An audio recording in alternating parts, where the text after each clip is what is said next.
아버지 하나님께 감사하려면요, 먼저 겸손한 마음이 있어야 돼요. 또 자족하는 마음이 있어야 돼요. 아버지 하나님께 감사하는 것은요, 내 자신을 정죄하지 않고 내 자신을 사랑하는 것과 같아요. 우리가 그 우울감이, 이 우울증에 걸린 사람이나 어떤 그런 많이 힘들어하시는 분들이 대부분이 후회나 그런 걸 많이 해요. 남 탓을 하거나 아니면 자기에 대한 후회. 내가 왜 그때 그랬을까? 왜 그랬을까? 근데요, 그런 사람은 감사하기가 힘들어요. 나 자신의 하나님이 나를 사랑하셨다는 그 사랑으로 내가 어떻게 사랑받는 자인지를 알면 하나님께 그 사랑이 가슴을 채우게 돼요. 오늘 19절 말씀에 보면요. 시와 찬송과 신령한 노래들로 서로 화답하며, 여기 신령한 노래들은 영으로 기도하고 영으로 찬양하고 영으로 말씀을 깨닫는 거예요. 그렇게 해서 화답하라는 거예요. 서로. 천사가 나에게 화답하고 내가 천사에게 화답하고 성령님이 내게 화답하시고 내가 성령님께 화답하고 성도가 성도에게 화답하며 영이 한영되는 것을 말하는 거예요. 그 다음에 뭐라고 하시냐면 너희의 마음으로 주께 노래하며 찬송하며, 우리의 마음도 생각도 우리도 다 주님을 찬양하는 데 써라, 이렇게 얘기하고 계세요. 그러니까 원망과 시비로 하지 말라는 거예요. 그것은 우리를 죽이는 일이요, 우리를 깎아내리는 일이요, 우리를 아프게 하는 일이라는 거예요. 그래서 하나님 아버지께 감사하며 이렇게 얘기를 하라. 그것은 우리 심령이 그리스도 예수의 마음으로 온전해지며, 이 말씀과 같은 거예요. 오늘 15절 말씀에 보니까요, 어떻게 행할지를 자세히 주의하여 이렇게 행해라 그래요. 어떻게 하냐면요, 지혜 없는 자같이 행하지 말고 지혜 있는 자같이 행하라. 예수님 없는 사람처럼 살지 말고 예수님 있는 사람답게 살아라, 이 말이에요. 그래서 술 취하거나 이렇게 방탕하는 것이 아니라 성령으로 충만함을 받으라, 이렇게 말씀하고 계세요. 그러면서 16절 말씀에 세월을 아끼라, 때가 악하니라, 그렇게 말씀하고 계세요.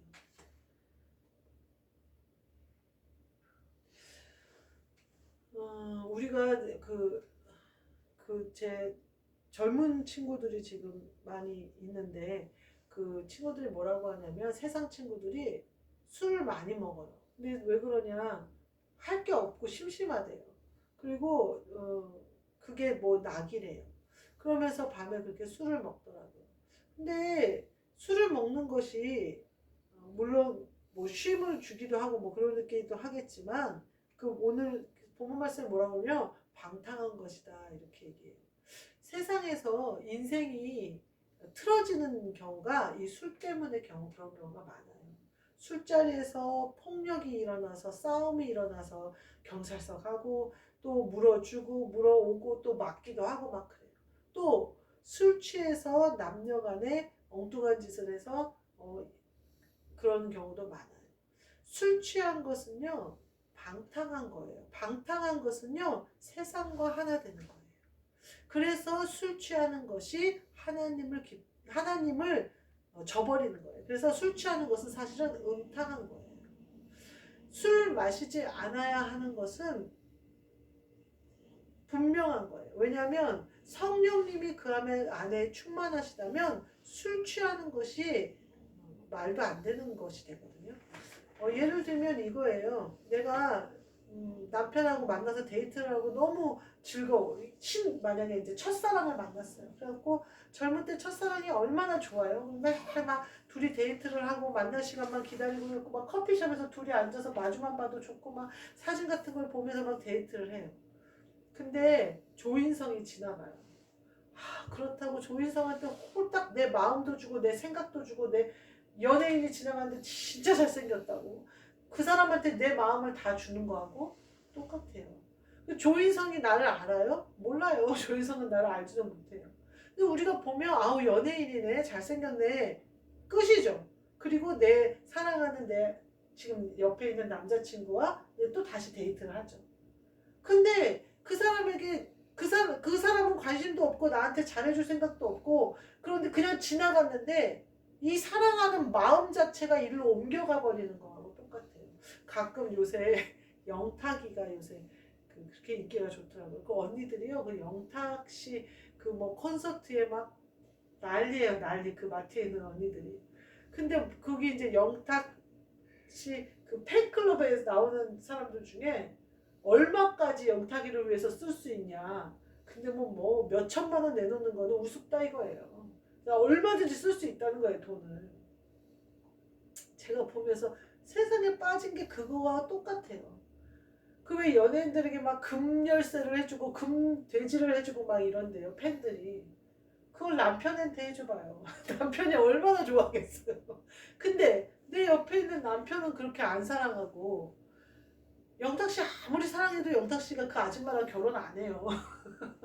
영탁 씨한테 아무리 막 좋아갖고 그 노래 한 가락만 들어도 내 마음이 위로가 받는다고 막 난리를 쳐도 영탁 씨는 그 사람이 누군지도 몰라요. 그거랑 똑같아요. 지금 오늘 술 취하는 것이. 내가 세상에 취하고 세상에 가서 막 내 마음도 주고 다 줘요. 세상은 나에게 절대 그 어떤 것도 공급하지 않아요. 세상과 나는 상관이 없. 그러니까 제발, 제가 솔직히 말하면 많은 직분자들 중에 술 마시는 사람이 많아서 지금 이 말씀을 드리는 거예요. 굉장히 위험한 거예요. 내가 술 마심에도 불구하고 나는 아직도 주님이 내 안에 있다. 내가 십자가를 지고 주님을 쫓아간다 라고 말하지 마세요. 벨리알과 하나님이 함께 존재하실 수 없어요. 그거는 정말 변명일 뿐이에요. 이미 내가 세상에 빠진 거고요. 세상에 진 거예요. 내 신랑 놔두고 연예인한테 수천만 원 쓰는 거하고 똑같고요. 내 신랑은 밥 굶기면서 연예인들 콘서트는 몇십만 원씩 주고 가가지고 간식, 도시락, 꽃다발 다 갖다 주는 거하고 똑같아요. 그 연예인은 날 알지도 못하고요. 나에게 개인적으로 뭘 주지도 않고요. 눈길 한번 주면 그걸로 끝이라는 거예요. 그런 어리석은 일을 하지 마시라는 거예요. 진짜는 내 신랑에게 있다는 거예요. 내 그리스도께 있다는 거예요. 성령 안에 있다는 거예요. 여러분이 성령 받았을 때 그 첫사랑을 잊어버리면 안 돼요. 그 첫사랑이 아무것도 아닌 것 마냥, 그 첫사랑이 세상 사람들도 그 남편과의 첫사랑을 생각해서 의리를 지키고, 남편이 속썩여도 남편이 사업이 망해도 끝까지 의리를 지키고 결혼 생활을 이어가는데, 주님이 나를 지옥에서 건져서 하늘나라로 옮기신 그 사랑을 잊어버리지 말라고요. 그것이 아주 타성에 젖어서 주님은 나를 사랑하셔. 엄청 사랑하시죠. 그 사랑을 믿고 너무 까불지 말라고요.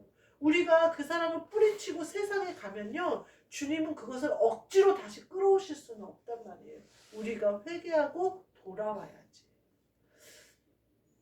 술 취하는 것은 방탕한 것이다. 음탕한 것이다. 세상을 벗사는 것이다. 세상한테 제발 나 좀 친부로 맞이해달라고 가서 사정하는 것과 똑같아요. 하나님의 자녀들은요, 세상에 가면 완전히 밥이에요. 소금의 맛을 잃으면 밟힌다니까요. 그래서 술 취하지 말라고 한 거예요. 그 앞에 보면요, 어리석은 자가 되지 말아라 그러거든요. 어리석은 자가 되는 것이, 우리가 세상 지혜를 쌓고 세상 지식을 갖잖아요. 그럼 어리석은 자가 돼요. 우리는요, 세상의 것으로는 이길 수가 없어요. 6장, 그 에베소서 6장에 보면요, 나와요. 마귀의 관계를 능히 대적하기 위하여 전신갑주를 하면서 우리의 싸움은 혈과 씨름에 있지 않다. 씨름은 육에 있지 않다. 이렇게 얘기해요. 영에 있지. 그러니까 우리가 어리석게 되는 거, 세상에서 똑똑하다고 그래가지고 하나님도 똑똑하다고 하지 않는 거예요. 세상에서 지혜 있다고 해서 하나님도 지혜롭다고 하지 않아요. 제가 예전에 전주에 있는 어느 교회에서 이제 부목사로 일을 하는데, 옆집에 어떤 언니가 살아요. 근데 우리 애는 7살, 걔는 6살. 그래가지고 이제 같이 친하게 지내요. 걔는 여자애, 우리 아들은 남자애. 그리고 둘이 친하게 지내요.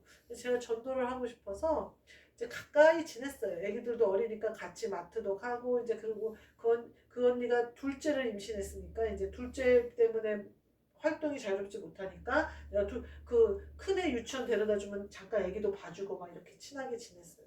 근데요, 굉장히 지혜로운 거예요, 사람이. 시장을 볼 때도요, 굉장히 알뜰하면서도 지혜로워요. 짜장면이나 피자나 이런 것도 부지런히 집에서 아이를 다 만들어서 먹여요. 그리고 아이를 양육하는데도 아이 장난감을 가지고 논다든지 이런 것도 굉장히 놀이를 잘해줘요. 그래서 종이 오리기부터 막 블럭 같은 거 목욕탕에다가 풀어놓고 막 그 안에서 놀게 하고 막 너무 재밌게 애를 놀아주는 거예요. 아, 내가 속으로 생각했어요. 그때 당시 제 생각에는 저는 하나님 믿는 사람만 지혜로운 줄 알았어요. 근데 그 사람은 완전히 절에 다니는 사람이에요. 근데 지혜롭더라고요. 그거 깜짝 놀랐어요. 아니, 세상 사람도 저렇게 머리를 쓸 줄 아네? 이 생각이 들더라고요. 근데요, 그것이 공허해요. 굉장히 지혜로운 것 같고, 장도 잘 보고 돈도 제일 잘 쓰고 아이들도 잘 보살피는 것 같은데요. 알맹이가 빠졌어요. 아까 오늘 오전 말씀처럼 모든 것을 얻고 자기를 잃으면 무슨 소용이 있냐. 그렇게 지혜로워서 아이도 잘 양육하고 집안도 잘 보살피는데 생명을 잃으면 무엇이 유익하냐. 근데 그 언니가 지금은 집사님이 됐어요. 전도를 했어요. 그래갖고 집사님이 됐어요. 그러니까 뭐라고 얘기를 하냐면요. 그때 자기의 어리석었던 것들을 얘기하는 거예요. 내가 보기에는 참 살림도 잘하고 남편도 잘 보살피고 아이도 잘 보살핀다고 얘기를 했지만 사실은 그렇지 않았다는 거예요. 그 딸은 아토피 때문에 많이 고생을 했대요. 그래서 집에서 음식을 다 만들어 먹은 거래요. 밖에서 짜장면이나 초콜릿을 조금이라도 먹으면 막 온 피부가 뒤집어지니까 그렇게 했던 거고, 남편은 자기가 답답하다고 날마다 집에 와서 불만을 얘기하고 그랬다는 거예요. 그래서 자꾸만 나보고 지혜롭다고 하는데 자기는 그 상황에 굉장히 바보 같았다는 거예요. 근데 지금 예수님을 믿고 나니까 자기가 그렇게 애쓰지 않아도 모두가 평안하고 즐겁게 생활하더라는 거예요. 자기가 그렇게 막 노력하지 않아도 남편이 밖에서 잘 되더라는 거예요. 돈을 잘 벌어오고 형통하더라는 거예요. 하나님의 지혜는 여기에 있어요. 내가 하는 게 아니에요. 내 지혜로 움직이는 것도 아니고 내 노력으로 되는 것도 아니에요. 나에게 깨달을 수 있는 능력을 주시고 열심히 할 수 있는 힘을 주시고 아까 찬양처럼 악모하며 올라가도 지치지 않는 힘을 주시는 것이지, 뭔가 그래서 내가 그 일을 하게 하시는 것이지 그 일을 내가 함으로 뭔가를 얻는 게 아니에요. 주님이 나에게 그 일을 하도록 하시는 것이지. 그래서 뭘 막 잘해서가 아니고 그 딸도 굉장히 잘 됐어요. 그러니까 내가 뭘 해서가 아니라 내가 노력할 때는 세상적으로는 굉장히 지혜로워 보였으나 굉장히 어리석었는데 주님을 딱 믿고 나서 보니까 주님이 내 안에 오시고 성령님이 오시고 보니까 믿고 주님한테 딸도 맡기고 믿고 남편도 맡겼더니 아무것도 하지 않아도 그들이 기쁨과 평안 가운데 자기한테 고마워하더라는 거예요. 이게 지혜라는 거예요. 이게 주님의 지혜예요. 자기가 아무것도 안 했다고 표현하지만 사실은 그들이 원하는 일을 했겠죠. 그 전에는 자기가 최선이라고 생각하는 것을 했다면 이제 주님이 그 안에 오셔서 성령으로 충만해서 성령으로 행하니까 그들을 진심으로 사랑하는 마음으로 그들에게 필요한 거, 그들에게 원하는 걸 하게 됐겠죠. 이게 주님이 주시는 지혜예요. 우리도 다 마찬가지예요. 우리가 사랑하고 우리가 섬기지만 그것이 내가 하면 안 돼요. 주님이 하셔야 돼요. 그래서 어리석은 자가 되지 말라는 거예요. 그건 뭐냐면 네 힘으로 하지 말라는 거예요. 그건 어리석은 거라는 거예요. 지혜 없는 거라는 거예요. 주님이 오셔서 지혜 있는 자 같이, 주님이 내 안에 있으니까 있는 자 같이 지혜롭게 행동하라는 거예요. 저는 예전에 때가 악하다, 세월을 아껴라 이 말씀을 들을 때마다 막 시간을 쪼개서 써야 된다고 생각을 했어요. 그래서 시간 아깝게 막 그렇게 해야 된다고 생각을 했어요. 제가 얼마 전에 기도를 막 더 늘려야겠다고 생각하고 막 기도를 막 했어요. 그랬더니요, 더 뭐라고 얘기해야 되냐면 칼날을 걸어가요. 칼날을. 제가 얼마나 예민해지는지 모르겠어요. 그리고요, 시간에 쫓겨요. 막 이제 나 기도하고 싶은데 이것도 해야 되고 기도하고 싶은데 저것도 해야 되고 막 이러니까 진흙탕길을 걷는 거예요. 제 마음이. 주님은 그거 원하지 않으세요. 세월을 아끼라가 그런 의미가 아니에요. 그래서 제가 이건 뭐가 잘못돼도 한참 잘못됐다. 내가 기쁨과 평안 가운데 주님이 내 안에 오시는, 주님이 주시는 마음으로 내가 평안하고 감사하고 기쁨 가운데 내 가정을 있고 또 나 자신에게도 그렇고 주님과 동행해야 되는데 주님이 오셨으면 이런 마음일 수가 없는데 다 예민해지는 거예요. 그래서 제가 바꿨어요. 기도할 수 있는 시간에 기도를 하고 기도할 때 최선을 다하자. 왜냐면 그때 기도 안 하면 나는 기도 시간이 없으니까. 내가 뭐 잠을 안 자고 기도해야지. 기도 시간을 만들어야지. 내가 뭐 아무것도 안 하고 막 그렇게 하지 말아야겠다 생각을 했어요. 그 뒤로 내 상황이 달라지더라고요. 우리 세월을 아끼다라는 거는요. 막 시간을 쪼개갖고 막 이게 아니라요. 시간을 다스리는 거예요. 그 질적으로 완전히 다른 얘기죠. 공부 잘하는 애, 뭐 서울대 간 애들 보면 밤새워 공부하는 애들 하나도 없어요. 잘만큼 다 잤다고 얘기하지. 제가 의사된 애들도 얘기 들어보면 6시간, 4시간에서 6시간은 잤다고 얘기를 하더라고요. 공부 못하는 애들도 그 정도밖에 안 자요. 고3들은. 그러니까 세월을 아끼다가 그런 의미가 아니에요. 시간을 컨트롤할 수 있는 능력, 세월을 컨트롤할 수 있는 능력이 네 안에 있다. 다스릴 능력이 네 안에 있다라는 얘기를 하는 거예요. 그것들로부터 다스림을 받지 말라는 거예요. 기도에 막 기도 더 하고 싶고 시간 늘리고 싶고 잠 안 자고 기도하고 싶고 이럴 때는 어떠냐면요. 시간이 나를 지배해요. 왜냐면 내가 시간에 막 쫓기니까 이 시간에 그거 하기 싫어. 막 반찬도 하기 싫어. 국도 끓이기 싫어. 내가 왜 그 시간에 그걸 해야 돼? 시간에 막 내가 쫓기면서 시간에 내가 지배를 받는 거예요. 그렇지만 내가 시간을 컨트롤할 수 있는 능력, 질적으로 내가 기도하고 질로 승부하고 그러면 시간을 쪼개서 계획이 제대로 세워지고 탁탁 일이 뭐라 그럴까 능률적으로 하게 돼요. 그래서 예전에 1시간 걸릴 일이 지금 10분이 걸릴 수 있게 된다는 거예요. 제가 마트에서 일해보니까 그래요. 주님이 주시는 지혜를 따라 행하면 시간이 엄청 절약이 돼요. 주님이 주시는 지혜를 따라 행하면 남들이 모르는 것을 알게 돼요. 무슨 물건이 얼마나 나갈지 아무도 모르지만 나도 모르게 감각이 와요. 이거는 비결이에요. 주님 안에 있는 사람의 비결이에요. 주님 안에 있는 사람은 지혜 있는 자 같이 어리석은 자가 되지 않아요. 지혜로운 자가 돼요. 어디를 가나 지혜로운 자로 세워주셔요. 그리고 세월을 아끼라. 시간을 컨트롤할 수 있는 힘이 생겨요. 그것이 주님이 우리에게 주시는 능력이에요. 우리가 세상에 쫓겨서 시간에 쫓겨서 뭐 이래서 우리 안에 오신 주님 평안을 잃어버리지 말자고요. 아버지께 감사하는 삶. 우리 아버지가 누구냐면 아버지 하나님께 감사하는 삶이 우리 안에 이루어져야 돼요. 그렇게 우리의 삶이 아버지께 감사하는 삶으로 그리스도를 경외하고 피차 복종함으로 든든히 세워지시는 저와 여러분이 되시기를 주님의 이름으로 축복합니다. 아멘. 기도하겠습니다. 하나님 감사합니다. 우리가 하나님 아버지께 감사하는 것으로 행하게 하여 주옵소서.